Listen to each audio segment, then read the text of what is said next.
Kasama ni Inoue mga kwento ang apat na mga Japanese boxers na kalahok sa inaabangang The Ring 5 The Night of the Samurai na gaganapin ngayong December 27.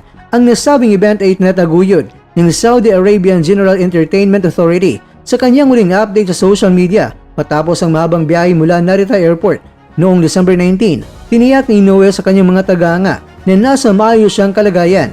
Nakarating na ako sa Saudi Arabia, nasa mabuting kondisyon, physical man o mental, payag ng undisputed super bantamweight champion.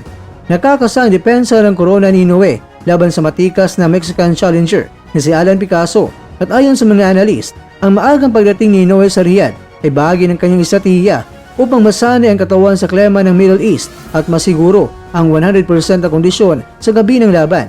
Inaasahang maging mainit ang pagtanggap ng mga boxing fans sa Riyadh para sa itinuturing na number 1 pound-for-pound king habang nalalapit ang huling malaking bakbakan para sa taong 2025. Bagamat itinuturing na dihado at pinagandaan ng crushing defeat ayon sa eksperto tulad ni Nacho Beristain, hindi nagpapaepekto si Picasso bilang isang matalinong estudyante mula sa National Autonomous University of Mexico. Aminado siyang mahirap ang misyon ngunit iginiit na ang pressure ay nasa panig ni Inoue. Walang mawawala sa akin sa laban na ito pero si Inoue maring mawala sa kanyang lahat. Ani ni Picasso, gusto kong magtiwala sa akin ang mga kaubayan ko sa Mexico. Ito ang bunga ng aking 18 years